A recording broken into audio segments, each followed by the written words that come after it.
Alright, g'day guys. Today we're going to be taking a look at our financial ratios. The nerd in me likes financial ratios. I didn't when I first started teaching business, but it's something that I think is reasonably easy to get, but you need to pay attention, probably like always, and make sure you're doing lots of practice past paper questions.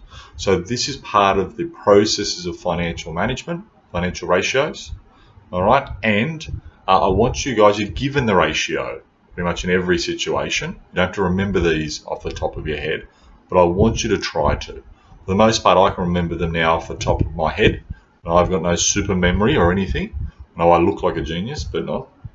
So please make sure that you try and remember them and apply them. Now, the syllabus often won't have the percentage, so the times 100, but for almost all of them except the liquidity ratio, I want you guys to be timesing the ratio by 100, and that'll give you a percent. All right. I also want you to be able to make sure you can say it as a sentence, because if you can't say it as a sentence, i.e., for every dollar of sales, 9 cents of that is net profit or whatever, then you're not really understanding what that ratio means. Okay, it's important that you do, because you've got to calculate and comment and explain why it is good or bad compared this ratio for this business compared to the industry average or whatever it may be. All right, now the following ratios you must know. Liquidity ratio, it's called the current ratio or working capital ratio. Okay, it's current assets divided by current liabilities. We'll go into this in detail in a second. The gearing ratio or the debt to equity ratio, which is total liabilities divided by total equity. You've got to know your three. 1, 2, 3. That's right. 3 profitability ratios. You got your gross profit ratio, which is gross profit divided by sales times 100 to get a percent. Your net profit ratio, which is your net profit divided by sales times 100%. And an important one, return on owner's equity ratio, ROOE, which is your net profit divided by your total equity times 100. Now, the last 2 ratios are the efficiency ratios. You've got your expense ratio, your total liabilities or expenses divided by sales, total expenses divided by sales times 100, and your accounts receivable turnover ratio, which is your total sales divided by your accounts receivable. And that's just for the accounts receivable turnover ratio part. It tricks you because that's only half of the equation. You then got to go 365 divided by that figure you just arrived at to get the amount of days it takes to get your accounts receivable paid. Now, that was quick. You're probably all going, well, yeah, I get that. I know. We'll go through it step by step so you can understand how they work. And again, practice those past papers to make sure you understand how it works. And if you don't, ask me how it does work. Now, ratios are all processes because businesses use them daily and annually in the running of their business. All right. Now, they use them to be able to see, ascertain, check whether a business is meeting their key financial objectives, such as profitability, efficiency, liquidity, etc., etc. Now, the first ratio is the liquidity ratio. It's called the current ratio or the working capital ratio. You get this from your balance sheet, and it looks at your current assets divided by your current liabilities. All right. Now, in terms of this, if a business is able to have enough current assets to meet its current liabilities, so more current assets compared to current liabilities, it's said to have a good level of liquidity. If it does not have more CA than CL, okay, then it's said to have poor liquidity. Now, generally, having higher liquidity, more current assets than current liabilities is a good thing, okay, but not always. You can have too much and it's kind of almost wasted. You've got too much cash there. You could use it to, purchase more factories if it's enough cash, or be able to buy more stock or equipment perhaps to generate sales. And so you want to have it at a reasonable amount, not way high like 30 to 1. The general preferred ratio businesses do generally want is 2 to 1. That means, and this is what I'm saying, 2 divided by 1. So it might have been 10 current assets, 5 current liabilities. That would be 10 divided by 5, so 2 to 1. This one we don't do as a percent, it's as a ratio. What does that mean though, 2 to 1?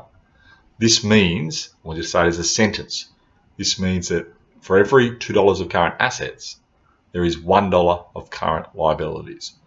You must comment based on your business's current ratio and what the general preferred ratio is, but more importantly, they'll have something in there like what's the industry average. Okay, you should always comment against the industry average. And you use a balance sheet to find out this ratio. All right, next ratio. We've got the gearing ratio. The debt, it's also called the debt to equity ratio, which I like because it's debt looking at that compared to equity. Assets have nothing to do with this. Okay, or it's also called the solvency ratio. So this gearing or solvency ratio looks at whether a business can pay its total liabilities given its total equity. Or does it have enough equity compared to liabilities? If it's got a crap load of liabilities and very little total equity, okay, then it's got a pretty high chance of becoming insolvent, which is bankrupt. It's not likely to remain solvent. Now note, having a very high level of solvency can also be a disadvantage. Now remember, solvency is good. So having heaps of total equity and very little loans, that's safe as houses. It's safe, but it's maybe a bit of a lazy asset, I suppose. You're sort of not really leveraging, gearing your business enough, and as such, you're missing out on that growth financial objective, one of those five objectives. Now, the general preferred ratio for a small business is 60%. For a large business is 100%. Again, to find this ratio, the debt to equity, or the gearing, or the solvency ratio, same, just different names. So total liabilities on your balance sheet, current and non-current, divided by your total equity, times 100. Now, small business, we said 60, larger ones, 100%. Okay, what does that mean as a sentence? Because you don't kind of get probably what 60% and 100% means in that circumstance.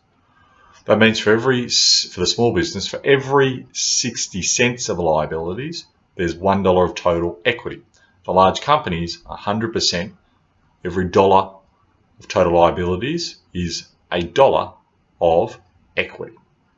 Now again, you should comment based on the general preferred ratio, which I just mentioned, but more importantly, much more importantly, you've got to comment against the industry average, usually what the average in the industry has, or maybe a competitor. And again, you use the balance sheet to find out this ratio entirely. Now, profitability. The first one is the gross profit ratio. It's your gross profit divided by your sales. I want you to also times it by 100 to get that percent. Now, gross profit, not the gross profit ratio, looks at the gross profit of the business. To find that, you have your sales minus your COGS. That gives you your gross profit, your raw figure. Kids get a bit confused between gross profit and gross profit ratio. All right, gross profit, as I said, sales minus COGS, you got your gross profit. You then get that number, the gross profit raw figure, divide it by the sales from that income statement, and you times it by 100. Now, obviously, high level of gross profit is a good thing. All right. There's no general preferred ratio, but the higher the better. Yeah, it is really, it's great. If the ratio was 70%, let's say though, what would that mean? That would mean that for every dollar of sales, 70% is made up of gross profit. That'd be pretty good. It means the expenses are quite low. All right, well, the COGS is quite low, I guess, in this instance, not the expenses. All right, you must always say how your business is doing compared to the industry average if the question asks. Okay, and again, you find this on an income statement. The second of the profitability statements is the net profit ratio. To find net profit, not net profit ratio, to find the actual raw net profit, you have to have your gross profit first. Again, sales minus COGS equals GP, your gross profit. You've got that in your income statement. Then you have all your other expenses. Okay, That gives you your net profit, the bottom line there. The raw net profit, not a percent. Now, to get the net profit ratio, you go your net profit, that raw figure we just found, divided by sales times 100. All right, it's always going to be less than gross profit because all those other expenses are taken out. Again, there's no general preferred ratio, but the higher the better. Let's say it was 20% net profit ratio in an example. What would that mean as a sentence? You give it a go first. That's not right. Maybe it is, who knows. We'd say for $1 of sales, there's 20 cents in net profit. That's what 20% net profit ratio means. All right, note the net profit will be less than gross profit, as I said before, because you're going to have all those expenses taken out. You got to, again, compare this against the industry average. You find all this information from an income statement. That being said, a balance sheet will have retained profit or net profit, so you can find that part of it from a balance sheet too. Now, your ROOE, yes, two O's, return on owner's equity ratio. This is a pretty good one, and it's another profitability, the last profitability strategy. All right, so return on owner's equity ratio refers to the actual return an owner or investor gets in terms of the profit of the coin, the cashola. Generally, the higher the return on equity ratio, the better. Makes sense. The general preferred ratio for this is 20%. This means that for every $1 of total owner's equity, right, 20 cents is made in net profit. So it's pretty good. That's saying that if you invest $1 in this business, you're making 20% in a year. Sweet ass. Like if I could get 20% on my investments, that'd be great. Usually I get minus 20% every time. Banks give something like 2% rate of return at the moment. So that'd be in a bank, putting it in the bank, for every $1 you invest of equity, you get 2 cents in retained or net profit. That's crap. So that'd be good. It's not usual though. You got to make a comment based on the general preferred ratio, perhaps, but definitely you have to make a comment based on the industry average if it asks. Balance sheet, that's where you get this stuff from, your balance sheet. Okay. Now, efficiency ratio. All right. There's two types of these efficiency ratios, and these are the last two things we're looking at. Whew, I think you've had enough of me talking and also ratios. The first efficiency ratio is the expense ratio. Now, this again links into these key financial objectives. Expense, so efficiency is about reducing costs. That's the expense ratio. And also making things being done quicker, which is your accounts receivable one we're going to look at in a second. So with the expense ratio, it's total expenses divided by sales. All right. The expense ratio looks at the efficiency of a business, I said. All right. It looks at how many expenses there are compared to the total sales. It's good to have a low amount of expenses or wastage compared to sales. There's no general preferred ratio for this, okay? But let's just give an example. If the ratio was 45%, it would mean that for every $1 of sales, there's 45 cents in expenses. Now, you always must assess how good the business is doing compared to the industry standard or average in your comment. Right? Use an income statement to find this information out. All right, the last one. Thank God. The efficiency, accounts receivable turnover ratio. It's a bit tricky. You really got to concentrate because there's not one step with this, and I only give you one step in the formula.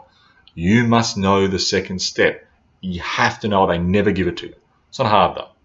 So let's just find the accounts receivable turnover ratio because that's the first part. All right. First, you look at the sales compared to the accounts receivable. So you look at your sales on your income statement. You divide that by your accounts receivable that you find on your balance sheet. You'll get a number. That's called your accounts receivable turnover ratio. Let's say the number is 10. What the hell does 10 mean? You know, it's like the answer to everything in life, the universe, I say, I think it's 42. I think so. That doesn't mean anything. What does 10 mean in this instance? It means that on average, it takes your customers, your clients, 10 times per year to pay their accounts receivable. If it had sales divided by accounts receivable was 2, it means that they would pay you twice a year, your accounts receivable. Geez, that's a long time. If it was one time a year they pay their accounts receivable to you, their accounts payable, your accounts receivable, it's only happened once a year. That's crap. If it's 100, it means on 100 different times, they'd be paying their accounts receivable to you. So let's go with the number of 10. Sales divided by accounts receivable, step 1 was 10. Just looking at that info. It means that your customers are paying you, Bunnings, 10 times throughout the year on average, their accounts payable, your accounts receivable. Okay. The next step is to figure out how many days on average it takes for these people, these peasants, to pay you their accounts payable, your accounts receivable. So it makes sense. You do the total days in a year, 365, divided by that accounts receivable turnover ratio of 10, because it's 10 times per year they're taking to pay you. 365 divided by 10 equals 36.5 days on average for them to pay those accounts to you. That's about right. Between 14 and 30 days is the general preferred ratio, what most businesses have. Okay, and so if we change that and we said that it was 20, the accounts receivable turnover ratio, then it would be 365 divided by 20 gives you the amount of days. Now, therefore, that would be half of 36.5, which I think is 18 something. Use a calculator, I'm not so good. 18 days roughly on average to get your accounts receivable paid. If you get that, you're doing well, because it's tricky. We're going to do a few examples in class. All right, guys, again, you must comment on, if it says, but usually even doesn't say it, how the business is in relation to the industry average. Thanks, guys. See you later.